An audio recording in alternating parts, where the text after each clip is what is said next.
आप सब लोगों का बहुत बहुत शुक्रिया। अरविंद जी सिट डाउन करने के लिए बोल दो सबसे। हमारी बात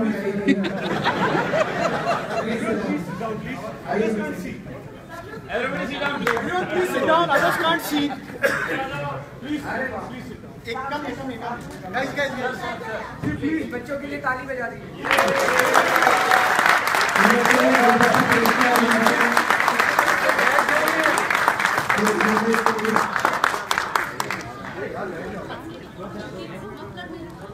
Thank you.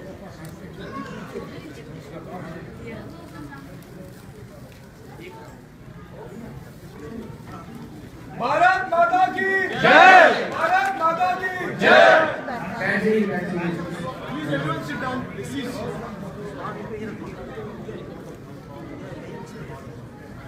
Please sit down. सबको वीडियो आ लोगों की जर्नी 3 साल पहले चालू हुई, 4 साल पहले अन्ना आंदोलन से। अन्ना आंदोलन के टाइम में हम सब लोग एक साथ आए थे।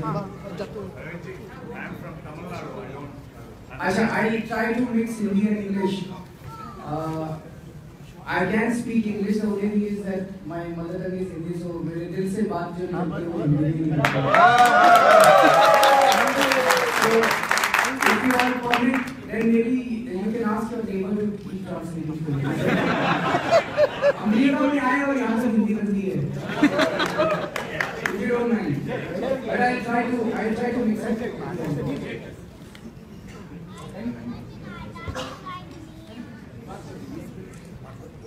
पिछले 3 साल में in the last 4 years we all have traveled together, and nothing would have been possible without your contribution, without the contribution of NRIs, without the contribution of our fellow citizens living abroad.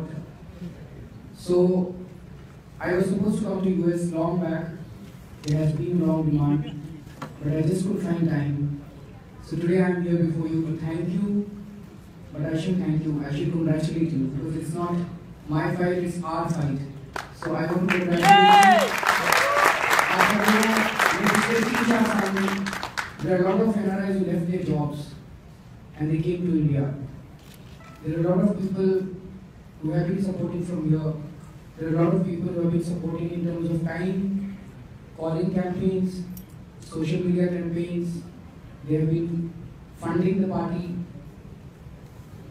So the fact that Aam Aadmi Party came to power in Delhi within a year of its formation, it wouldn't have been possible without your contribution. Thank you so much and big congratulations for everything.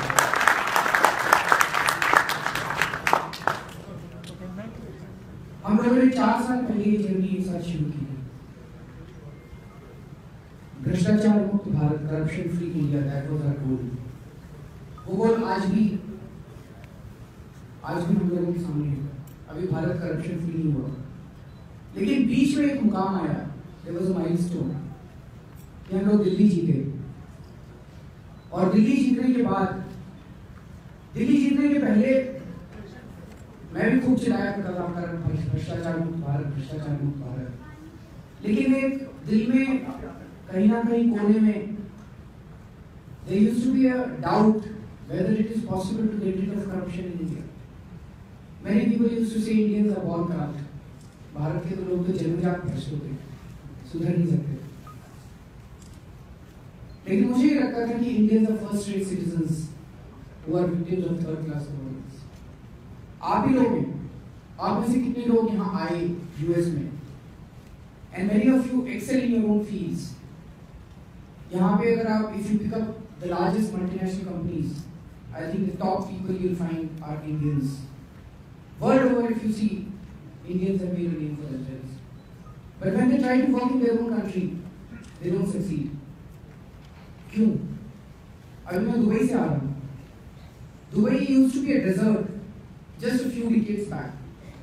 पूरा रेगिस्तान था, और Dubai में तेल भी नहीं था। जैसे दूसरे गल्फ कंट्रीज में तो oil has played a very important role in their economy. वहाँ तो तेल भी नहीं था, वहाँ पानी भी नहीं था. And today Dubai is a beautiful city. How was it possible? How did it become possible? Basically a visionary leadership and the people, they came together. and they created a beautiful city. हमारे देश में तो भगवान का दिया हुआ सब कुछ है. We have good mineral resources.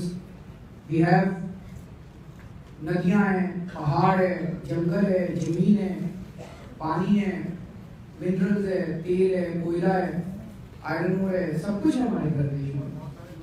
बहुत सारे लोग हैं और अच्छे लोग हैं, अच्छे लोग हैं. उसकी वजह से प्रॉब्लम. अच्छे लोग हैं, टैलेंट है, ह्यूमन रिसोर्स है, नेचुरल रिसोर्सेज हैं, लेकिन गवर्नेंस की प्रॉब्लम है. अगर ये गवर्नेंस ठीक हो जाए ना तो बहुत सारे देशों को पीछे छोड़ सकते हैं. सो अन्ना आंदोलन के टाइम से हम लोग चिल्लाया करते थे करप्शन फ्री इंडिया, भ्रष्टाचार मुक्त Bharat. But is it really possible? ये सोचा करते थे. 49 दिन की जब हमारी सरकार बनी, फ्रैंकली जब हमारी सरकार बनी, मुझे भी उम्मीद नहीं थी कि हम भ्रष्टाचार को दूर कर पाएंगे, नहीं कर पाएंगे. नियत अच्छी थी, इंटेंट था, इंटेंशंस था, लेकिन एक मन में डर था. लेकिन 49 दिन के अंदर दिल्ली के अंदर हमने रिश्वतखोरी बंद कर दी थी.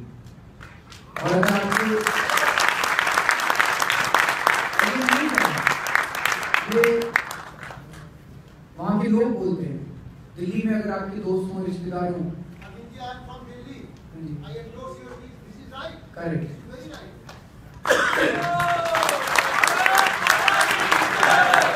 दिल्ली में पुलिस वालों ने पैसे लेने बंद कर दिए थे, विच इज अनहर्ड ऑफ.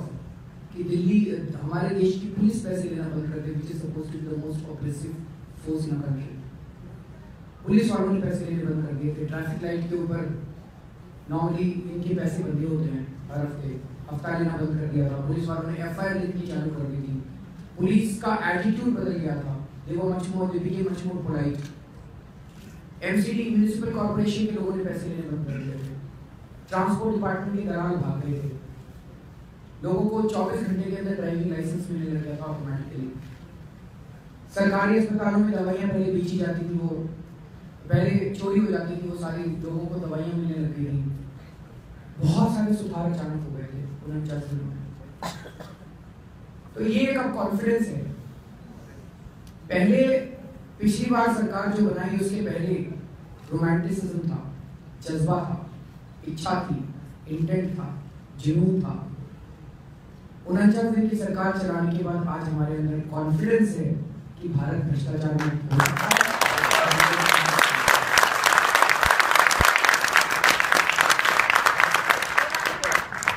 हमने छोड़ा ये आंसर सेम ही रहने वाला है. ये आएंगे इसलिए पता नहीं.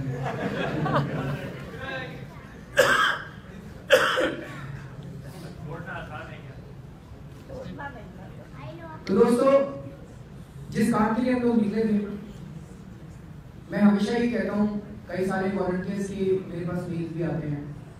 कई बार छोटी छोटी प्रॉब्लम से घर आ जाते हैं, ये ठीक नहीं है. अभी मैं इधर आ रहा था तो पीछे से वॉलंटियर ने कहा, सर बड़ा डिसऑर्गेनाइज है, थोड़ा ठीक करो इसको.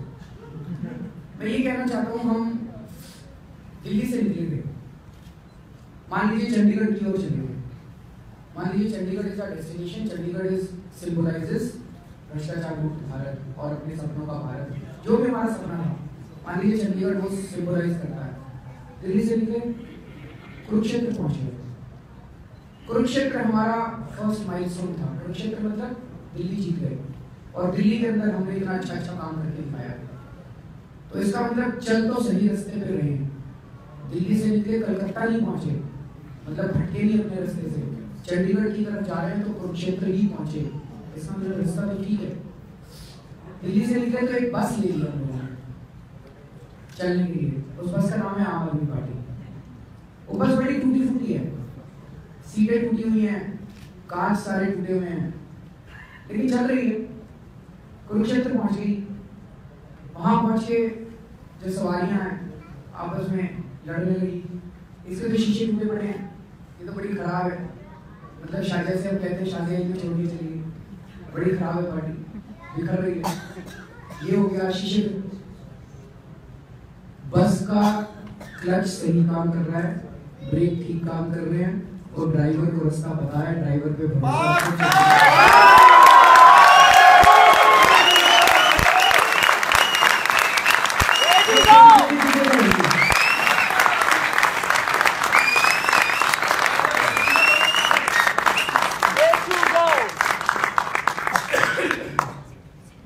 बहुत सारी चीजें होंगी और बहुत सारी चीजों को बढ़ा चढ़ा के भी कहा जाएगा।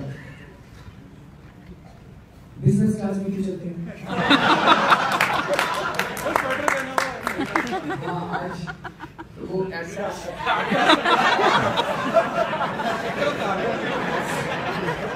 आज एडिडास का स्वेटर कौन से हो गया?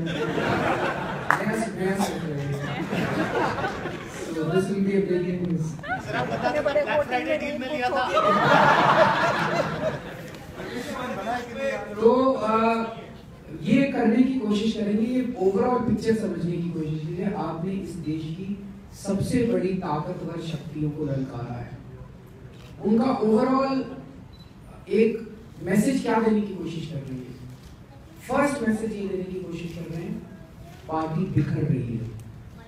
कभी कहेंगे शादियां छोड़ के चली गई, मुझे जैसे इंटरव्यूज देता हूँ मैं तो कहेंगे शादियां छोड़ के चली गई, आपकी पार्टी बिखर रही है। मैंने कहा कैसे बिखर रही है? लोग छोड़ के आए। मैंने कौन कौन छोड़ के गए?